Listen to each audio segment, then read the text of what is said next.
আমাদের দলের নাম নিয়ে কিছু মানুষ বিভিন্ন জায়গায় তোলাবাজির চেষ্টা চালাচ্ছে। মুখ্যমন্ত্রী শুভেন্দু অধিকারী কঠোর হাতে প্রশাসনিক স্তরে সেটা ব্যবস্থা নিচ্ছে। আমরাও দলের পক্ষ থেকে সাংগঠনিকভাবে যেটা করার করছি। বিচ্যুতি দু এক জায়গায় আছে, কিন্তু কোনো বিচ্যুতিকে দীর্ঘদিন মানা যাবে না। বিজেপির ঝান্ডাধারী দুর্বৃত্তদের প্রশ্রয় নয়, জিরো টলারেন্স নীতি নিয়ে চলছে রাজ্য সরকার। ইতিমধ্যে তোলাবাজির বিরুদ্ধে ভোকাল টনিক দিয়েছেন বিজেপি রাজ্য সভাপতি শ্রমিক ভট্টাচার্য।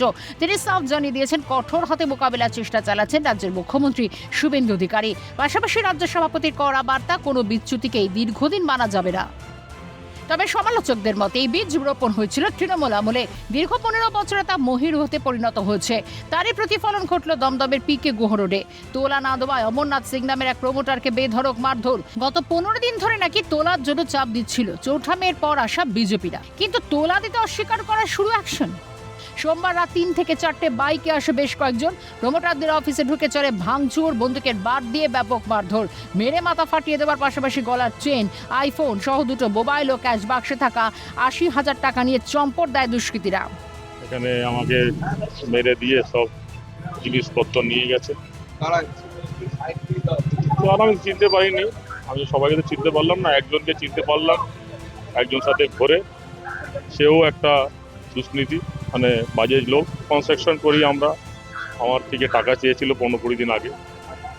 টাকাটা না দেওয়ার জন্য কালকে টার্গেট করে অফিসে ঢুকে ভাঙচুর করে গলার চেন, আমার দুটো মোবাইল, একটা আইফোন, একটা নর্মাল ফোন, দয়ারে 70-80 টাকা ক্যাশ ছিল, ওইটা নিয়ে সব ওরা গেছে। আবার বলেছি আবার আসবো। সোমবারের এই ঘটনার পর শারীরিক অবস্থার অবনতি হলে হাসপাতালে ভর্তি হন আক্রান্ত প্রমোটার। তাকে দেখতে সেখানে যান বিজেপি বিধায়ক অরিজিৎ বক্সি। নিন্দায় সরব হয়ে পুলিশের কাছে আইনানুগ ব্যবস্থা গ্রহণের কথা বলছেন বিজেপি বিধায়ক। তিনি জানান যে বা যারা এই ঘটনার সঙ্গে জড়িত দলমত নির্বিশেষে প্রত্যেকের বিরুদ্ধে ব্যবস্থা নেওয়া হবে। এই ঘটনা কোনোভাবে বরদাস্ত করা হবে না, দৃষ্টান্তমূলক শাস্তির আশ্বাস বিধায়কের। তৃণমূলের আমলে ওঠা অভিযোগ স্বীকার করে কঠোর পদক্ষেপের আর্জি তৃণমূলের। ফোন আসার পরেই আমার দমদম থানার আইসিকে সাথে আমার কথা হয়েছে। আমি ওনাকে খুব পরিষ্কারভাবে জানিয়েছি যে প্রশাসনের নিরপেক্ষভাবে যা যা করণীয় সমস্ত কিছু যেন দমদম থানার আইসি যিনি রয়েছেন তিনি যেন সেই আইনগত পদ্ধতি অবিলম্বে ফলো করেন। সিপিএম, 12টার পরের বিজেপি, 4টের আগের বিজেপি, এগুলোর কোনো ভ্যালু নেই। যে অন্যায় করেছে, যদি কেউ তোলাবাজির দাবি করে থাকে, যদি কেউ তোলা টাকা না পেয়ে এই ধরনের আক্রমণ করার কথা ভেবেও থাকে, তাদের প্রত্যেকের বিরুদ্ধে আইনগতভাবে আমি প্রশাসনকে বলবো দৃষ্টান্তমূলক অবস্থান নিতে। তৃণমূলের আমলে অভিযোগ ছিল এবং হয়েছেও সিন্ডিকেটের তোলাবাজি, এবং তারাই যদি আজকে গিয়ে বিজেপির নাম করে এইভাবে করে মারধর করে, তো সেই ক্ষেত্রে তাদের ক্ষেত্রে একটা কঠোর পদক্ষেপ নেওয়ার জন্য আমি অরিজিৎ বক্সির কাছে আবেদন জানাচ্ছি। চৌঠা মে রাজ্যে পালা বদলে পরে তৃণমূলের কিছু দুর্বৃত্ত তোলাবাজি করার জন্য রাতারাতি বিজেপি হওয়ার চেষ্টা করছে, বিজেপিকে কালিমালিপ্ত করার চেষ্টা চালাচ্ছে। তবে এইখানে বলে রাখা প্রয়োজন, আইনের শাসন প্রতিষ্ঠিত হয়েছে বাংলায়, তাই যা ইচ্ছা তাই করা যাবে এরকম ভাবার কোনো কারণ নেই। ইতিমধ্যে দলের কঠোর অবস্থানের কথা জানিয়েছেন পঞ্চায়েত মঞ্চ।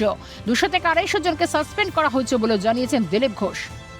আমাদেরও বক্তব্য যে আমাদের লোকেরা যদি এই ধরনের কোনো উল্টোপাল্টা কাজে যুক্ত হয়, সাধারণ মানুষের অধিকার আছে তার বিরুদ্ধে কমপ্লেন করা, পুলিশে কমপ্লেন করা, পার্টিকে জানানো, পার্টি তার ব্যবস্থা নেয়। অলরেডি 200-250 লোককে আমরা সাসপেন্ড করেছি। ভয় আউট, ভরসাহীন, দমদম থানায় লিখিত অভিযোগ দায়ের করেছেন আক্রান্ত এই প্রমোটার। ইতিমধ্যেই তদন্ত পুলিশের, খতিয়ে দেখা হচ্ছে সিসিটিভি ফুটেজ। বদলের বাংলায় তোলাবাজদের কোনোভাবেই যে রেয়াত করা হবে না স্পষ্ট করেছেন দিলীপ শ্রমিকরা। তৃণমূল সরকারের আমলে দুর্নীতি যেভাবে প্রাতিষ্ঠানিক রূপ পেয়েছিল তার পুনরাবৃত্তি নৈব চ। এখন দুষ্কৃতীদের বিরুদ্ধে কি কি ব্যবস্থা নেওয়া হয় সেটাই দেখার। শান্তনু সাহার রিপোর্ট, ক্যালকাটা নিউজ।